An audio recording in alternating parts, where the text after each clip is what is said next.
there, everybody. PTPOP here with all four lobes of my brain securely bound behind my back. And today on Call Center Survivor, I have a great show for you today and a great guest who will help you navigate the murky, shark-filled waters of customer service. His name is Amas Tenumah, and Amas is a digital prophet, customer service evangelist, podcast host, and author.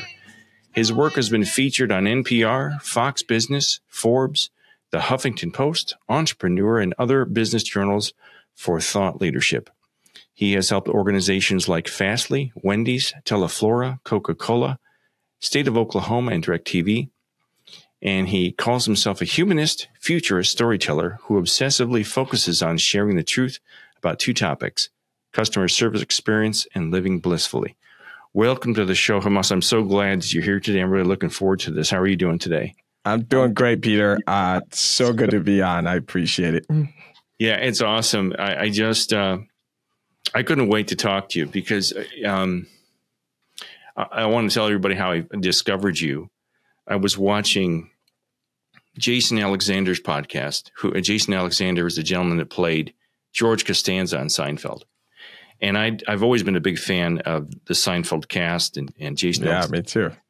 And I found his podcast, and I've been watching it for a couple of months, and I found this guy.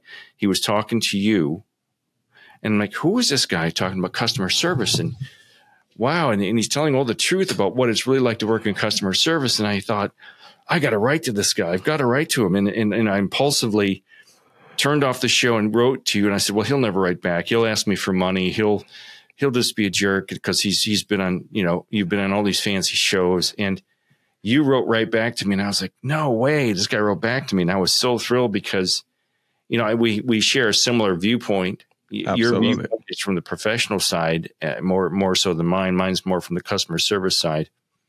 But I was so grateful to find you because you've reaffirmed all of my suspicions and my doubts about the customer service field. So it was kind of interesting how we kind of, hooked up over the net. Listen, I went to your show page and I was in. I think there are very few individuals who go through the call center or contact center and emerge the way you have in terms of people just forget it and move on. Yeah. But you seem interested in understanding the truth about what's there and hopefully change it. Well, I think, what I did originally is I just made one video, and it was just a video to vent. It was called Working in a Call Center Sucks, I think is what it called. And I got demonetized because I used the word sucks, which I think is funny. But so I just put it out there because I had worked in so many weird situations I had to vent, and I thought, well, nobody will watch this. And lo and behold, it just took off. People were writing to me, telling me that they had experienced the same thing, or they were unhappy and things like that. And let me fix something here real quick. I'm having some technical difficulties. But and so it just took off, and people started writing to me and telling me how great they thought my video was. So I'm so glad you saw it and you see it, because there's other people that do it. And I've tried to take kind of both a serious and a comical approach to it, because of course it can be funny, a funny job. It can be a miserable job to have. It can be a lot of different things. So I appreciate you watching. I'm just going to go through some questions. Yeah. So you've been all over the place talking about this. And I just want to start off to give everybody a little background. Now, you do have a book and a website. Your website is waitingforservice.com, correct? That's correct. And you've also got a book by the same title, Waiting for Service, on Amazon. And you've got several other books you've written. You've got The Curated Experience, The Joyful Stoic, and No One Wants Customer Service. And I advise you all to check out his new book, Waiting for Service. I have to admit, I've read about half of it. I didn't get through all of it. I hope you're not insulted, but no. I hate hosts that don't read the guest book. I was determined to read it, but it just didn't work out that way. But so where are you from? Yeah. And how did you get into customer service and become such a guru about customer service? Yeah, like a lot of things, it's accidental. So, I was, by the way of New York City to Oklahoma, and that's a whole story in and of itself. Mm-hmm. Grew up in an immigrant household, school and focus on your grades and that. So I went to college. I've been programming since I was a teenager. Wow. Went to school to do computer programming, and after about a year in, I'm like, yeah, I know everything already. And so tangentially, my mother did not speak to me for 2 years. That's how serious. Oh, really? Dropping out was in my household gives you a sense, because she was so proud. My child. But in the midst of that, I got the entrepreneurial gene, and so I was building things. One of the things I happened to build had a use case in call centers. Okay. So this is, remember, the 90s is all about outsourcing. And so what my program was trying to do was take the Indian accent. People were complaining about that Indian accent. Take the Indian accent, take it back to text, roboticize it so that your conversation went something like, hello, there was a pause, then a roboticized voice came at you, as opposed to the Indian one, which a lot of customers didn't like at the time. Mm-hmm. So I chased that as far as I could get. Obviously, I was terrible as a business person. I was pretty young, and so that petered out. But yeah. I got to learn how this whole call center thing works on the IT side. I got my arms around what mattered to them. Mm-hmm. I was broke and penniless in a city I'd just visited in a whim. And so I took a job in a call center. Wow. So yeah. I started in telemarketing. I was great. I must say, really? I was great. I didn't start out great. There was a guy. You were good at it? I was good at it. Let me tell you how I got good at it. There was a guy, I would never forget his name. I'm not going to say his last name. His name was Rusty, top sales guy on the floor. Yeah. And I'm like, how are you doing it? So I bought him lunch because he wouldn't let anyone. Yeah. I said, I'm lunch. He sat to me and said, I'll teach you everything I know. I sit next to Rusty, and this is Rusty's script. We were selling credit card protection. This is the late 90s. And Rusty goes, hi, my name is Rusty. I'm here to tell you about this. And Rusty will say to the client, listen, this product is not any good. But what I want you to do is when I ship this thing to you, I want you to go straight from the mailbox to your telephone, call the 1-800 number and cancel this thing. But you still get to keep the airline travel vouchers that comes with it. Ooh, okay. If that all sounds great, I'm going to put you on the recording and we will move on and we'll carry our weight. That was his whole shtick. He didn't sell the benefits. Oh, no. This is before they recorded calls. No, they recorded calls in the 90s. No, they did. No, so you could. It wasn't recorded until it was time to do verification. So you could say whatever you want to get them to say yes. Okay. And then when they said yes, then you have to say, hey, Peter, I'm going to be recording this. I need yes or no answers. That was his whole shtick. So I adopted. Next thing you know, I'm climbing up the leaderboard. I am. Anyway, so I did that, then moved on into running inbound centers, went into management. I've worked every job within call centers and contact centers, workforce management, the scheduling, and that made me more valuable. And so then I rose all the way up to the executive rank. I used to report into the COO, the last contact centers I ran. There was a VP. Then I took on more than contact center, right? So I took on. So you actually ran call centers. Oh yeah, globally. Oh, wow. I had a shop of, it went from several hundred to, during the peak, about 4,000 people, all over the world. So got to run that, and I fell in love with it. I went back to school and all that and did computer engineering, and it puts together my two loves, which is, people. I'm fascinated with people, what makes Sure. us happy, what it makes us tick. And then I like solving problems using technology and what have you. And this industry has allowed me to do that. I've ran them, and then obviously I went on to do consulting, became an author, and all those other things that came with it. But it's where I've spent my whole career, Peter. Wow, that's see, this is exactly what I was dreaming of, to have somebody come who's been on the other side, who knows what's really happening to all of us down on the phones. Because I've had my suspicions over the years that it's not exactly legitimate, that there's a lot of weird things happening. Because, like, for instance, at Verizon Wireless, I would take, like, I don't know, 1,000 calls a month. Right. And out of those 1,000 calls, my supervisor and Q&A always just happened to find the one call that I lost it on the phone, or I made a mistake, or I said the script wrong, or whatever. And I said it to him once. I said, how did you happen to find this call out of the 1,200 calls I took this month? And I don't know if you've heard my impersonation of him. He was African-American, but he kind of talked like Bill Cosby. The zippity-bebop guy. He sidestepped all the questions, and he'd put on his golf uniform and go golfing.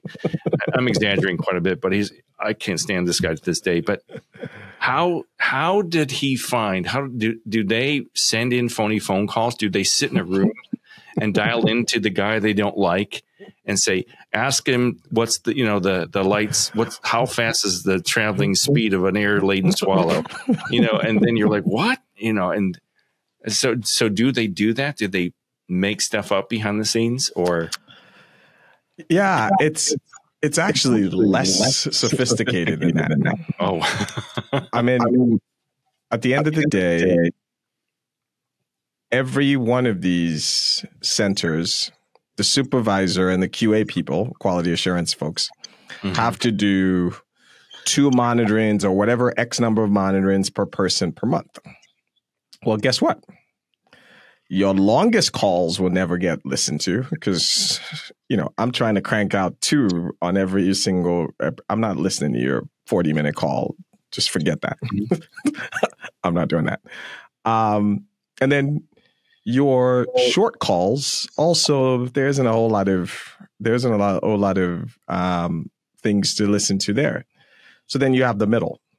Then depending on the organization, we have something called speech analytics. So what speech analytics does is it transcribes your phone calls to text, and it actually scores it. So it lets me know before even opening the call that, hey, I think something's wrong or right on this call.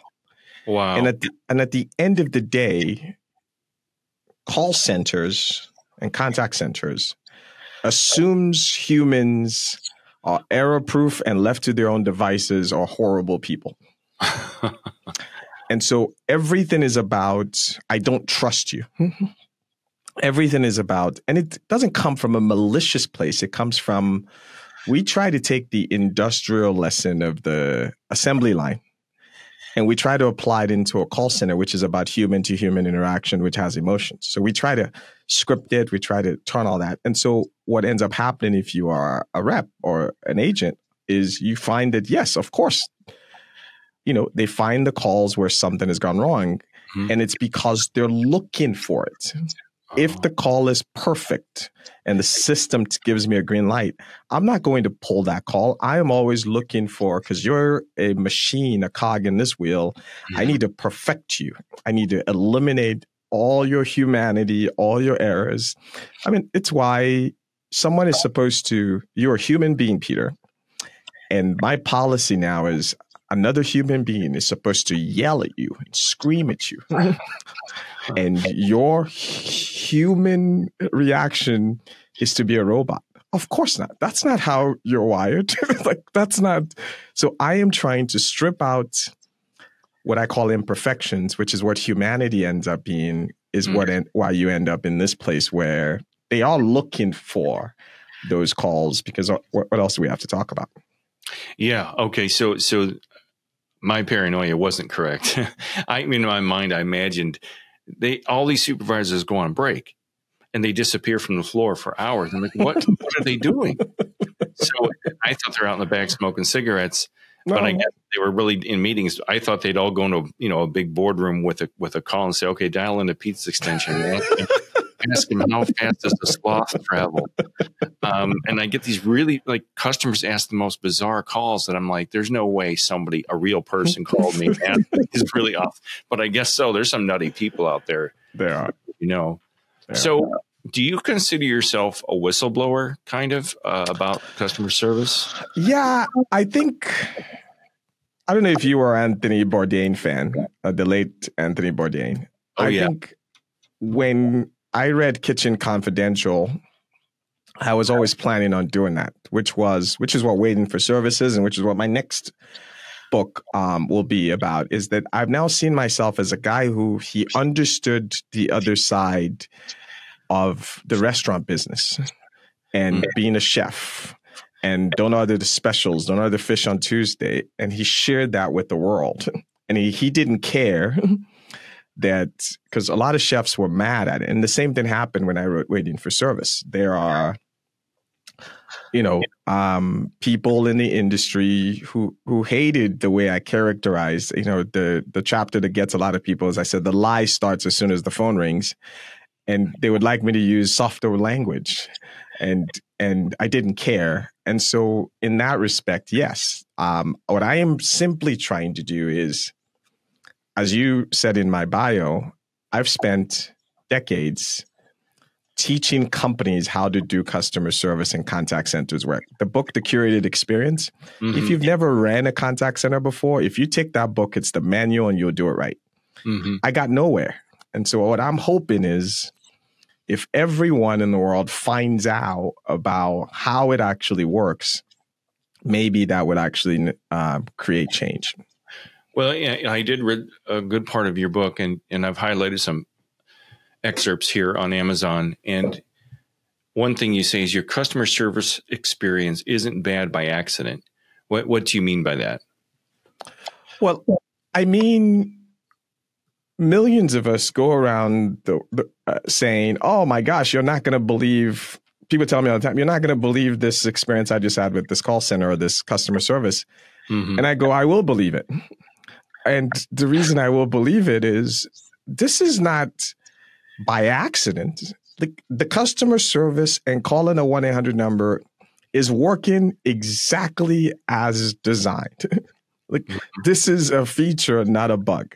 It is designed to have as few humans as possible, as cheaply as possible, as robotic as possible, as efficient as possible. All of those things. So then when you call me and say, you're not going to, of course I'm going to believe it. And all I'm trying to say is an uncomfortable thing about our industry, that somehow, customer service is bad because, if we just, no, it's bad on purpose, not because people are evil villains, but because the incentive structure today in customer service is such that there is no short-term gain in investing in call centers and contact centers the way our system is designed today. And you state, I don't know if it's in the book, I think it's, you say in the book that they've already got your money when you've already bought the product and you're already, a customer of XYZ cable company or whoever it happens to be. They've got your money, so you can sit and wait for the service. Kind of is that their attitude behind closed doors? Yeah. Listen, I think I'll give you an extreme example, Peter. I in a state government deal I was working, right? I was appalled that people were waiting on average hours to get their unemployment benefit, and so.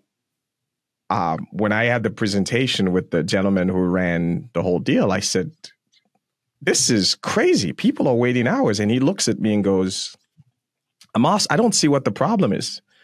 I go, the people are waiting hours. And his response to me was, well, I've got their money.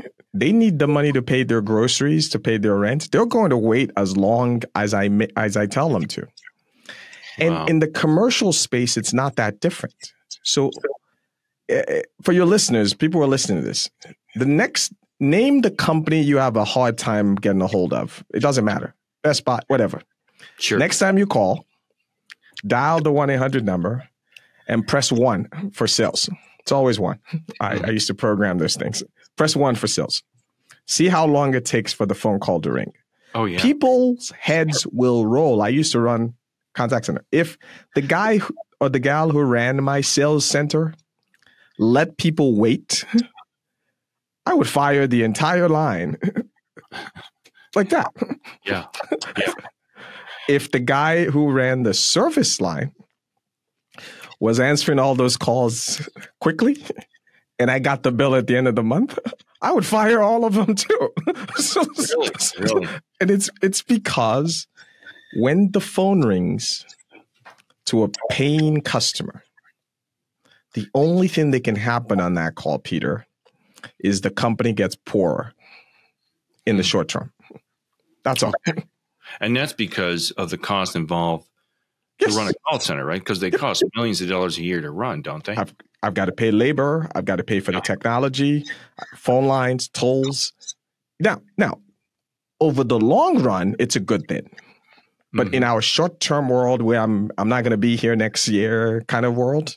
Sure. So that's it. It's the emphasis is always going to be about the cheapest, fastest way to do it. Because I always wondered, because I had a call center job here in Cleveland a few years ago where I was approving people for like a credit card to get their car worked on. It was like a Firestone or something like that. Yeah. And that was great. I was just blowing through the calls like that. I got so good at it. I was losing my voice. And it got to a place where they wrote me up. I had done nothing wrong. They recorded a call where I said the alphanumeric alphabet wrong, the Alpha Bravo Delta. Yeah. I'm like, why did you write, I had no idea, but I think maybe I was doing too good, if that's possible. Is that what you're kind of saying? If you're doing too good, that they won't like that? Well, what I was saying there was really more around, if you think about service, too good means you're making it too expensive. Okay. So for example, let's say you were running the contact center and you decided, I'm not going to let anybody wait more than 1 minute. But to do that, you're going to spend 50% more because you got to hire more people if you want to reduce the wait. That is a no-no. Oh, yeah. Right? Like that is a no-no. So it's the answer to most things you're seeing comes down to 1, the economic incentive, and 2, philosophically, and Peter, I can't tell you why. It's like anything that gets starts and everyone copies it. Contact center management believes that human beings cannot be trusted. And and by the way, it's the same mentality if you've ever worked in an assembly line. I worked in a warehouse 20-something years ago, and it's the same thing, right? Like in a warehouse, on an assembly line, you are not a human being. I need you to follow these instructions to the letter. The problem is we're talking about human beings' communications. Sure. But that's the philosophy. So I'm always going to nitpick at you until I strip out all your creativity. I want to strip all that out, and I need you to be a machine. This is why they like AI so much. Chop, because that's the appeal. And the thing that I find most disturbing is I've worked in a variety of industries and call centers in 2 different states, and they're all identical. What it takes, let's just say it's banking. Let's say somebody who's worked in a branch for 10 years has learned all the product lines, the loans, the deposit accounts. They know it all backwards and forwards, and it's taken them years to maybe a year or 2 to perfect it, let's say.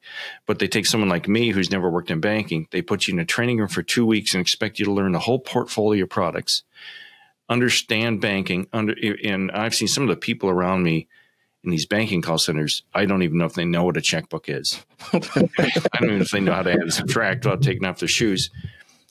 and I'm not being mean. There's some real oddballs. Right. And the average person who has never worked in a call center, you couldn't do that. I mean, if you're trying to learn like an encyclopedia of information in 2 weeks, get on the phones, talking about it coherently and intelligently, and then they write you up if you make a mistake. It's just madness. It makes no sense. And is there a science behind that? Well, I think you brought up a fantastic example that makes the point. They're not really wanting you to understand banking. In the same way as you see a monkey doing tricks, the monkey doesn't know what's actually happening. It just knows, that anytime it throws this thing here, that happens. That's all it is. It's not to understand it. It's to feed you enough information so that if you see this pattern, if the customer says this, you scroll to page whatever on the screen and you read that into them. You don't even, the people I'm talking to don't even understand the words coming out of their mouth, right?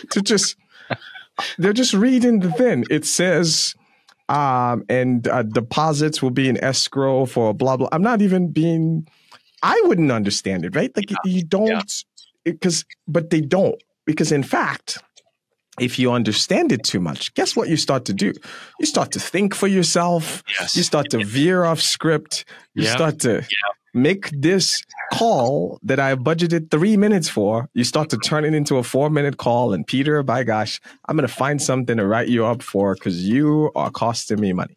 Yep. Yeah, exactly. Okay. So that answers that question, because the 7-minute talk time, that's always every call center in the world. It's 7 minutes. There's a few that. Oh no! It changes. 7 minutes about average, but they're shorter. It is the talk time is science. There's no art to it. Mm-hmm. So that metric, that number, is the foundation to the entire financial model. So when I'm building how many people do I need? How much money do I want to spend? All of that is built on that number. I first need to understand every time the phone call rings, how long is that call? Now, when you start, I've built call centers from the ground up. So what you first do is you bring your first set of people on and you have them just have natural conversations for a while. Then after you're done doing the natural conversations, you're going to quickly find out, holy moly, I can't. Then you take that number. So I need to know how long the calls are on average. How much per minute do I pay people? What does the technology cost? I add that all up and I get to a number called what is my costs per interaction, per call. So every time the phone rings, I need to know it costs me $10. I plug that number into my model. And if it shows red, I need to lower it. So then I go back to the drawing board and I go, hey, the handle time right now is 8 minutes. It's got to get to 6 for this math to all work. So I now use scripting and guidance. Avoid this. Don't do this. Don't build too much rapport. Have you heard that one? Don't. Build rapport, but not too much. Don't talk about the game. Like human beings do. Like you and I got on. Yeah, you and I got on, spent the first 10 minutes just, Peter, don't do that. Sales call. I was always trying to be buddy with the caller, and my boss is no. Just cut to the chase. Because he's looking at the meter. It's running. So then you get it to that science. And now you have to enforce it. So this is why many call center agents, contact center agents who are listening to this, I've been there as an agent myself. Sure. Where I just got off the best call of my life. I thought this call was friggin' amazing. This customer loved me. They bought the thing or they did the thing. Everything's good. And I get the IM thing. Hey, Amas, could you come chat with me for a second? I'm going. Desk for me. Right. I walk over there and I get a tongue lashing. And it's always coded in, well, rapport is good, but not too much. And I sort of going, and they would never come out and tell me Yeah. and be direct with me. It was when I got into management and I got on the other side and I was now the guy who was now charged with this budget, who now finally got, well, that's what she should have just said it, that I was costing the company too much money by building a relationship with this client. But she went all around, told me all this other thing and left me all confused, other than I knew I did something wrong. So it's kind of funny. It's all about money then. So really when they say the customer's first, the customer's always right. That's just a buzzword. That's just a buzz phrase. Not to, I don't know if you're going to get in trouble for agreeing to this, but like, it's just basically all talk, because it's really about money. And they create, in my opinion, they create the call center as just a way to pacify the customer for a couple seconds, because it costs them so much money to run it. They're not going to ever give you the kind of service you actually want. Is that correct? That is spot on. And I take a view of, I actually assume good intent. This is not malice. This is not evil people, but you're correct in that. The reality of it is, customer service is expensive when done well. Mm-hmm. And customers are not always willing to pay for it. Period. End of story. So we do this game. It is in our culture that service is always included. Mm-hmm. And we get very visceral anytime someone wants to strip aside the service. If you notice anywhere, like I was going on, I was trying to book a flight, like on some of these cheap flight things. And it gave me an option to pay $4.95 extra to speak to a live person if I have customer service issues, or I was stuck with email only or what have you. Mm-hmm. As an American, it kind of rubs us off the wrong. No. You should stand behind your product. The problem with stand behind your product is, well, then we've set it up so that service is the way you make more profit. Mm-hmm. So if I could stiff you on service, if I could do service at the cheapest amount, I get an edge. And you already, and if you're listening to it, you don't even need to believe a word I'm saying. Just watch the history of how we've gotten here. If you're old enough, we had human to human live service, then telephone, then American customer service agents, then cheaper parts of the world, India and all of that service. Then even that was too expensive. Press 1, press 2. Let's no human at all. Let's get a robot. You pay for it one time, you don't pay it again. I could go on. And what are you hearing now? Chatbots, AI. What do they all have in common? Are you hearing anyone tell you they want the chatbots to sell you something? Have you noticed you're not seeing chatbots in the kind of non-service? You're not seeing, people who are trying to separate you from your wallet put a chatbot or some technology in your way. Yeah. I never thought about that. Because the stakes are higher to them. Because I'm trying, and even if you notice, even if you're on the website trying to do the thing online, you need a little bit of help making up your mind, buying the thing. Johnny on the spot. Here is whoever who is here to help you. And this is the fundamental difference in that. Now, Peter, and I know you'll get to this. This is not to say there is a lack of, like, the management is off the hook. Even within those parameters, there's been a lack of imagination, a lack of creativity, a lack of trust in the human spirit. The thing that bothers me the most about the call center and the contact center industry, above all else, is the cynicism.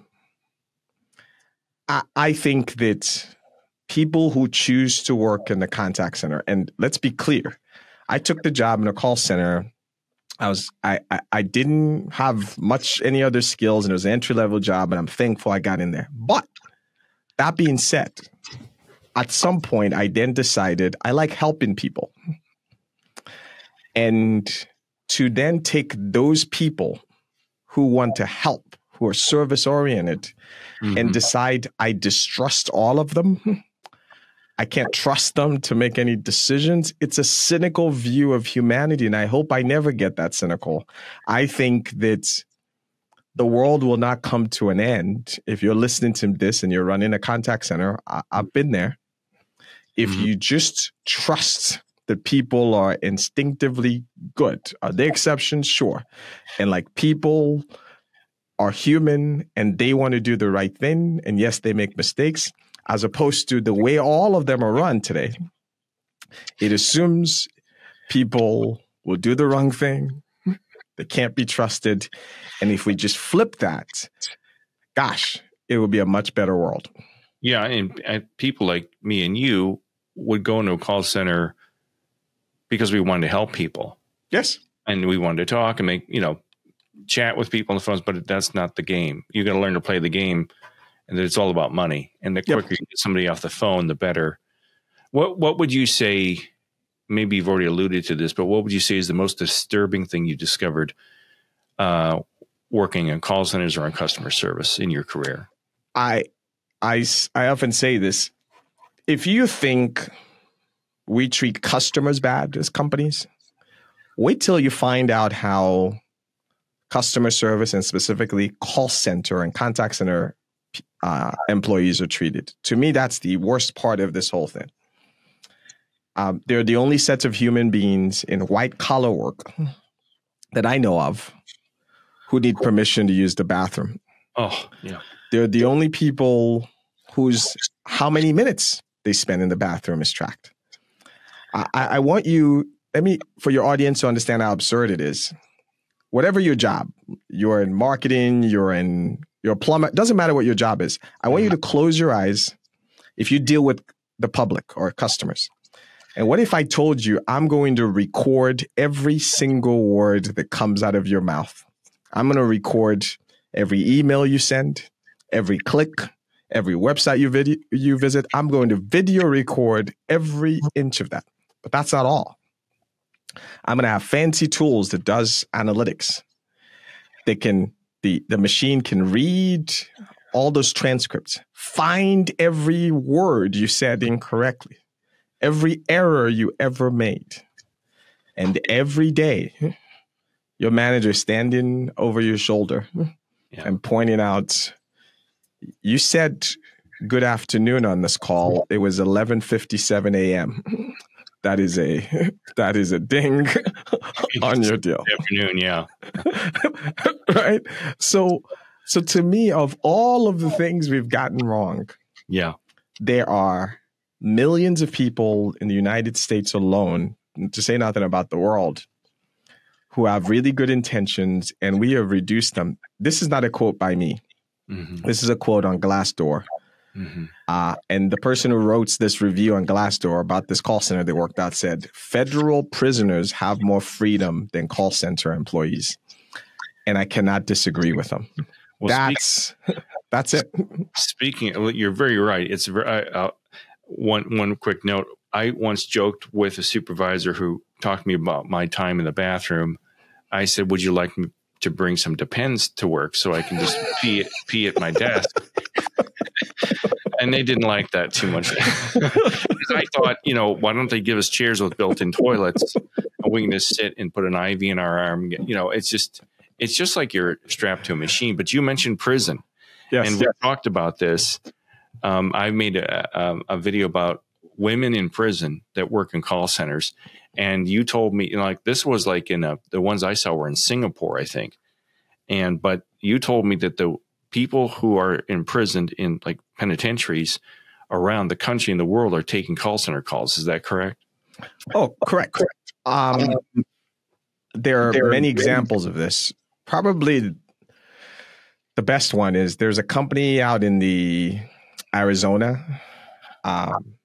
And I was speaking at an event, and the speaker who spoke before me was she gave a presentation, about how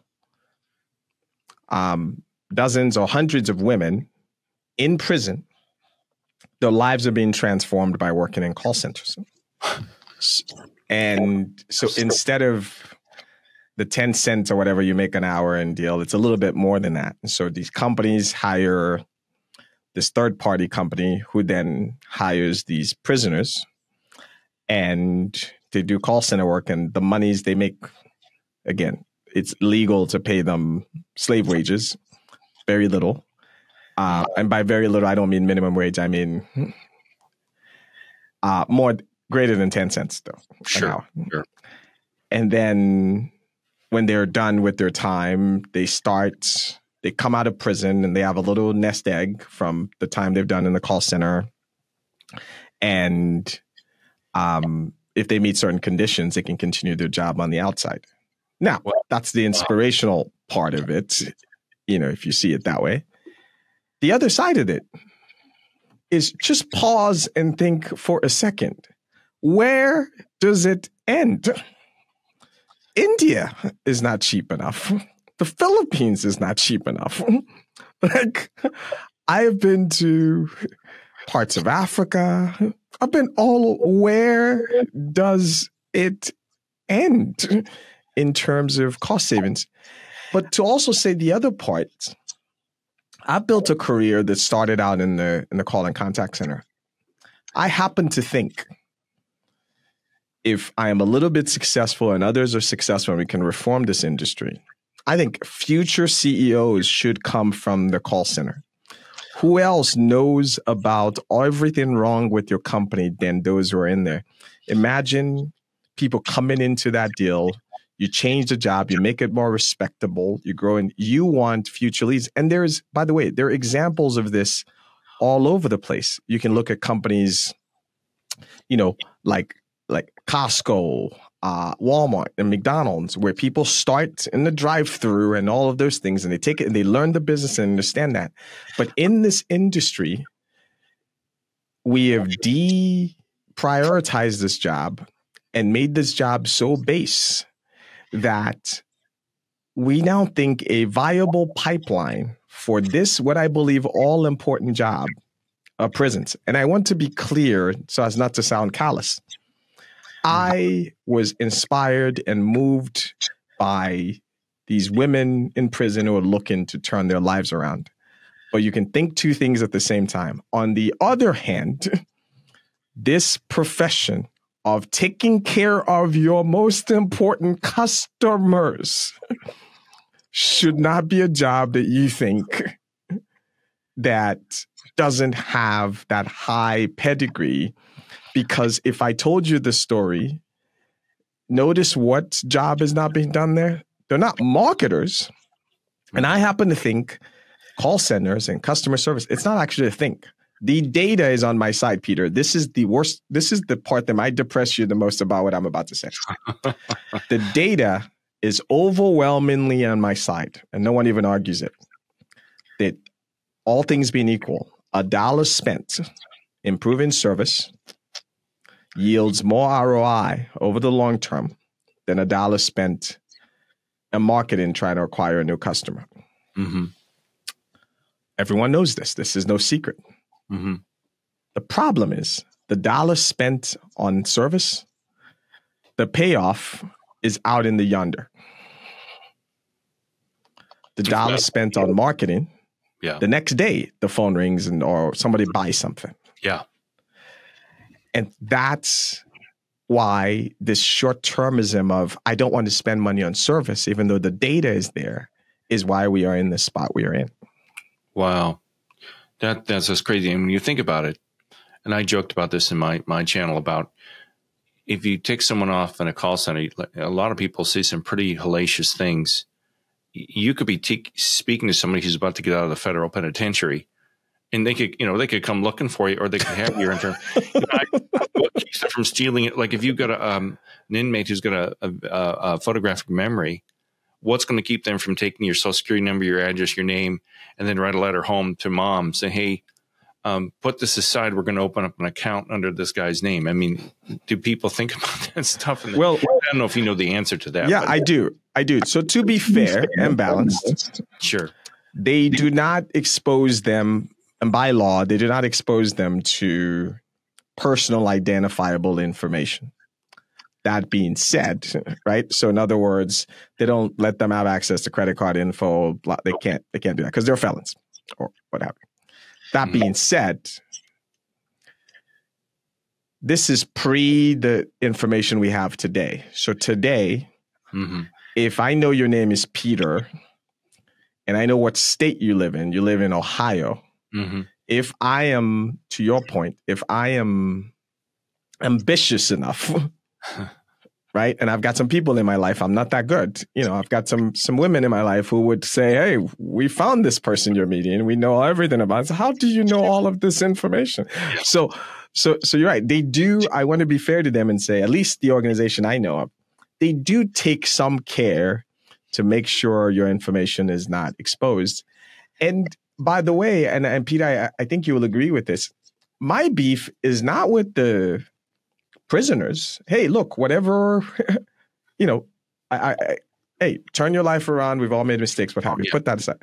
My issue is these companies. Let's make no mistakes about this. They are not doing this to help women's. No, that is not the motivator at all. If it were, I would be here applauding. It's a byproduct that some of these women's lives are being impacted accidentally. Sure. The main reason they're there is they're looking for cheap labor. We've run out. Look, we have run out of people in the Philippines to do this job. Really? Yes. When I first started going to the Philippines, it was shooting fish in a barrel. Wow. For not very much money, you'll find perfect English-speaking company. Everyone, by the way, just so you know, you might not know much about the BPO. I want your audience to understand something about when you talk to someone in a foreign contact center. That person, bare minimum, has a 4-year degree. That works. They have to have a minimum of a 4-year degree to work in a call center? Correct. Okay. The most popular profession in the Philippines contact center is a registered nurse. And I had people in my contact center making more money than doctors. Wow. In the region. So I give you the perspective to go, your view about what that job is, and it's a low status job here. It is not the same there. But I heard that, yeah. It's a high status job. But even the Philippines, we are tapped out. Wow. Meaning you can't, for the price you're looking for, you can barely, anyone who speaks great English and has the skill has already been hired. We've been going to other countries now for years. That's crazy. And I've talked to people on my channel from India that say it's a prestigious job, that they make good money, and the economy there is totally different, I'm sure, or at least it should be different. It is. And it might be cheaper to, I imagine rent there is different than it is here. But some people there find it to be a very prestigious job. And it's different to like, I'll give you an example. I was doing telemarketing for the Cleveland Orchestra, and I just happened to call my 3rd grade teacher, and she recognized my name. I gave my full name because, we had to for the orchestra. And she's like, Peter, you're in my 3rd grade. You're my 3rd grade class. This is like 1975. And she's like, what are you doing this for a living? Like, I was like, what? I felt so horrible. I felt like I was a murderer or something. Like, she treated me like, I was doing some horrible job, and I was raising money for one of the most famous orchestras in the world. And that was her impression. She thought I had hit bare bottom, and I was in a bad place, but it wasn't because I was robbing banks and doing drugs. It just, I got laid off from a company, and this is all I could find. And there is a stigma out there that people that do what we do here in the States, it's you must be a cretin or something, or some horrible person. But that's not the case. And the people I've sat alongside, some of them have had a rough life, but there's a lot of people like you and me that we end up there because there's nothing else, and we need money quick. Yeah, and I actually think someone asked me, "Gosh, what does success look like?" And I had to think about it. And one of the things I want to change, I always ask this conversation to my executive clients, not all of them, but the ones who are there. I will ask one question. When I'm done accessing the contact center, I will say, by show of hands, how many of you want your children to work in your call center that you run for 5 years? You've asked them that? I do all the time. What do they say? I'm yet to get any takers. And I say, let me remind you what the job is supposed to be. This is the job that takes care of your customers. This is when everything else fails. This is the role, the customers we love so much. And by the way, listen to a CEO talk about his call center when the lights are on and the mic are on. Every CEO I know, and executive, I've worked with many of them, they will tell you, oh, those guys are heroes. Yes. The most important people in our company. You guys are man. And I'm starting to wonder, maybe what are they supposed to say? Maybe it's like a politician kind of thing where it's like what else? Maybe that's all it is. But well, they always come and visit in training. They bring in the CEO, and he's like, "Oh, you guys are my heroes. You're the frontline people. Your job, yeah." The one that gets me is, oh, this is such a hard job, and we say it as though, what are we going to do about it? You're the damn CEO. Like, you know why the job is hard? Well, because you make it hard. Like, it's not like, look, people, if you take the scripts and all the management out of it, just take the management out of it, right? If you went out today and opened a restaurant, right? Mm-hmm. And you had customer service, people would call you. You would talk to them over the phone. Mm-hmm. Maybe your family is helping you in the restaurant, and they will talk. And will all those conversations go perfectly? Of course not. But you will have a human-to-human conversation, and life would just be fine. No one's going to be miserable. Mm-hmm. What the miserableness comes in is when we want to assembly line the thing. We want to make it efficient. And it's like Jerry Seinfeld, there's an interview he did where someone asked him, have you guys ever considered bringing McKinsey or one of these consulting companies? You and Larry David, you quit because it was getting a grind. And he goes, is McKinsey funny?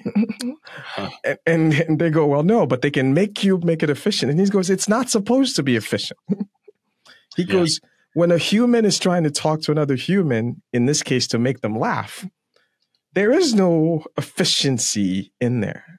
You just put the two right people in the room and you get out of the way. And so in the call center, they're trying to make something efficient when all you needed to do, find people who are suited for this job.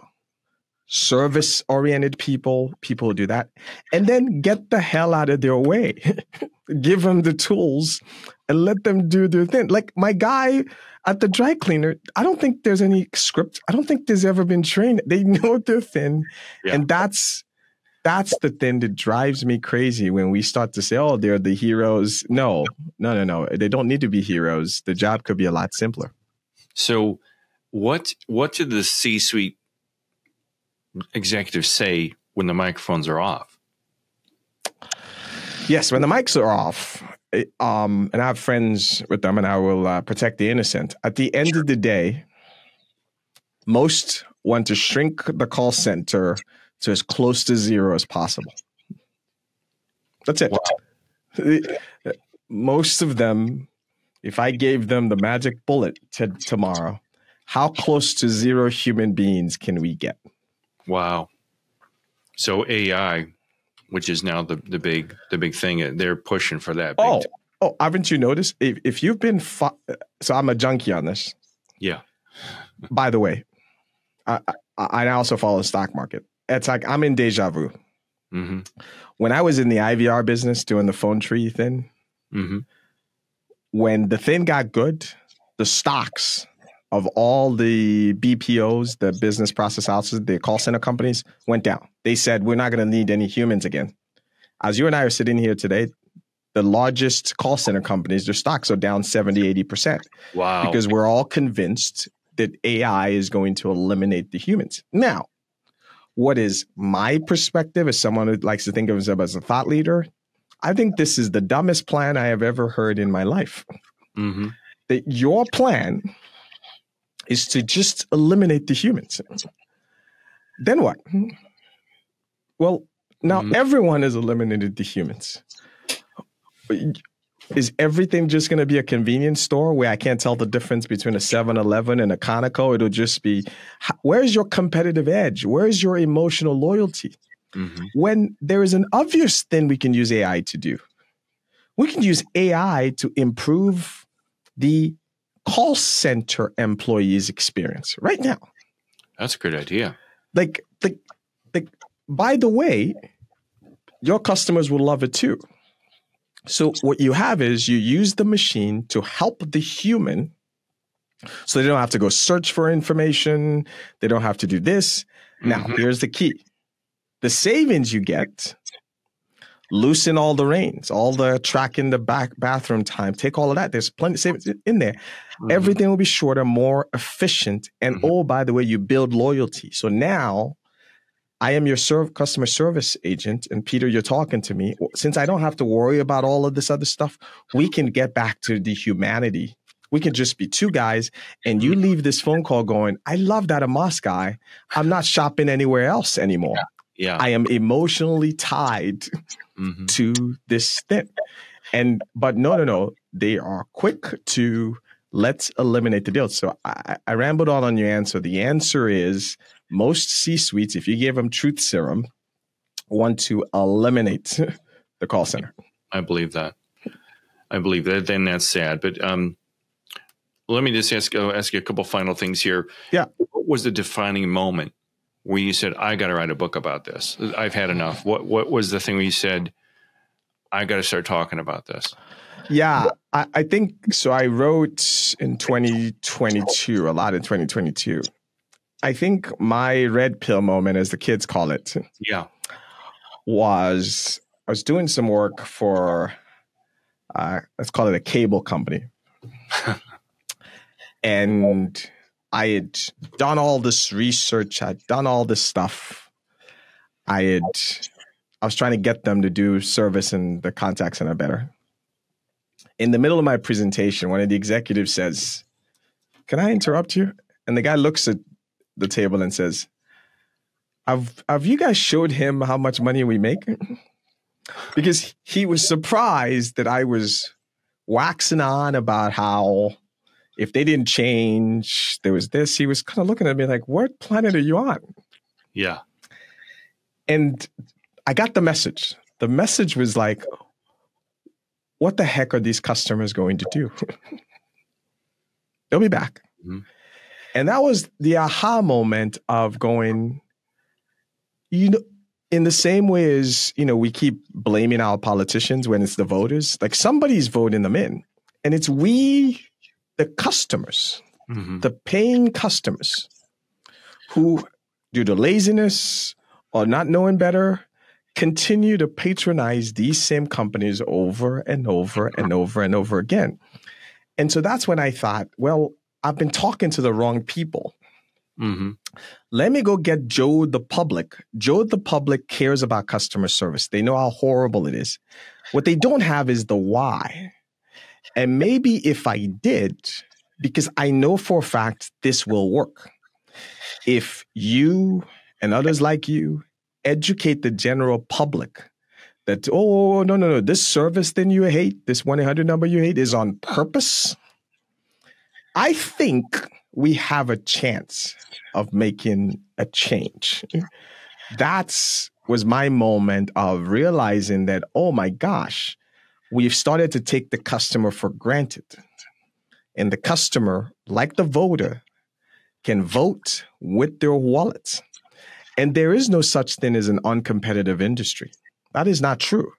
If your internet service provider is there, well, there's satellite, there's other options. And if enough people voice their concerns through their wallet, not by yelling at the poor service agent who is just a victim as you are, but to the executives, you're writing emails and doing that, we can actually have a change in the way service and call centers are done in this country. So from what I gather from your book, it seems like these companies will hire you as a consultant just as a way of going through the motions to make it look like they're trying to fix something, when their intentions, from what I've gathered, they take your advice, but it's like they take it with a grain of salt. Like don't really have any pure intentions of really fixing things. I can't figure out why they would bother hiring anyone to consult them if they don't take their advice and implement it. I will give you a different analogy. Okay. Imagine you are a patient and you have pain. Because maybe you're not eating well and you're in this. And you invite the doctor. Think about me as the doctor. I'm the consultant. The consultant comes in and he says, hey, Mr. Patient, you got to eat better. You got to exercise. You got this. And then you're just nodding. Where's the morphine? The morphine is technology and automation. So when a consultant comes in, there's advice. There's do things better. Or shortcuts, give me an IVR where I don't have to deal with any of this. So that's what's really happening is they're not interested, like as a patient, I'm not interested in my doctor telling me, oh, go do this, cut this out, don't eat seafood anymore. Don't eat steak every night. I'm not interested. Can you give me the Lipitor or whatever it is? Let me take that. And that's where we are. The easy button is let me throw some technology on top of it. Then I don't have to deal with these other problems because I don't. That's why they do it. I am being hired not to get into what we've just talked about today. It's what is the latest and greatest things where I can reduce the number of human beings who work in this call center. That's it. That's crazy. Yeah. So your book is called Waiting for Service. It's for sale on Amazon. It's a great read. It's not a long read, but it's good and thorough and straight to the point. I think if you're into this channel or what we're talking about here today, you'll love it. What advice do you have for those people that are currently in call centers or thinking about working in one? Do you have any advice to the general person who, like people that talk to on my channel, some have said I've saved their lives from working at call centers or getting out of one, things like that. So what do you recommend? Listen, almost all of them are the same. I think you should think about call centers until it's changed as a place to learn how business works. Pay attention to why people are calling you. Because the call center doesn't create the problems. The problems come from shipping, from this department, from this.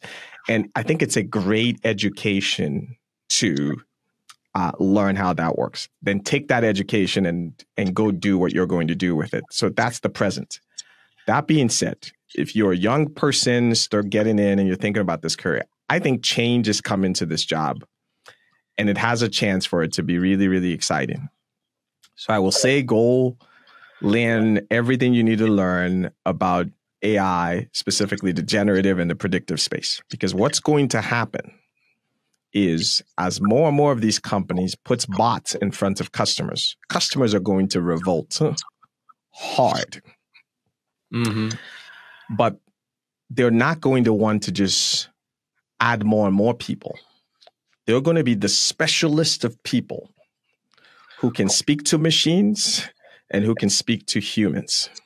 So the hopeful message I have is if you are someone who is good, with words and can communicate and give strong instructions, the future of the call center, of the contact center, is not what we have now. The future is going to be, you're going to be as a frontline person, the supervisor of these bots. And your job is to work with the machines to take care of the customer. You and the machine working hand in hand. So learn all you can about prompt engineering, about those things, have those skills, combine that with your people skills in the call center.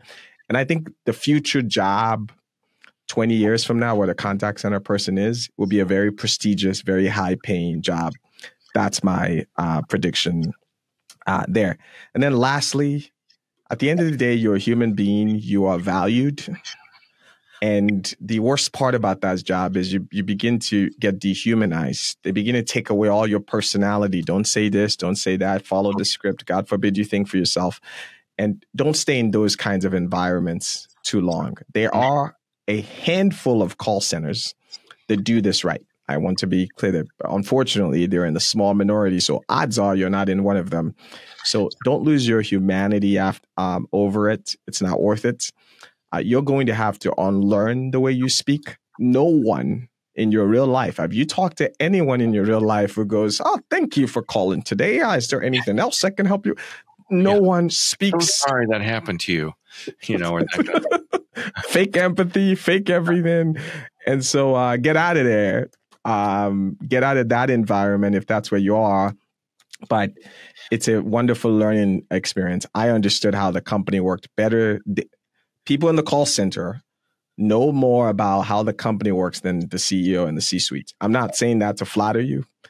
I'm a consultant. I go interview the C-suite and they tell me, I go to the contact center and they will tell me where all the bodies are buried. They would say the shipping doesn't do, they know exact, because when the thing goes wrong, they come there. So it's a very valuable job. Mm-hmm. I'm working my hardest to make sure that changes and it becomes a high prestige job as it once was. That's excellent. That's excellent. And, it's funny when I go into these places and I've worked there, I say, we're here. Their people are here. They want to work. They came to work for you. Why don't you treat us better? I don't say this out loud, but I think to myself, where we honestly want to do this. You've got willing, live people. Treat us with some dignity and some respect and pay us a decent wage and we'll do whatever you want. But all of these places will treat you like a machine and just treat you like a dog, I think. But that's just the way it goes. But yeah, Amas, it's awesome talking to you. And I'm so glad you came on the show. Well, we've been talking to Amas Tenumah. Am I saying your last name right? It is Tenumah. Tenumah. I'm so sorry. Amas Tenumah. And it's been great talking to him. And let me get this is my song I wrote about working in call centers. I don't know if you've heard this or not. But this is called Call Center Blues that you can buy on my Patreon channel. But thanks everybody for watching. That was Amas Tenumah. Great time talking to him, and I hope you're all having a good day. Take care, and I will talk to you all on the other side. Bye.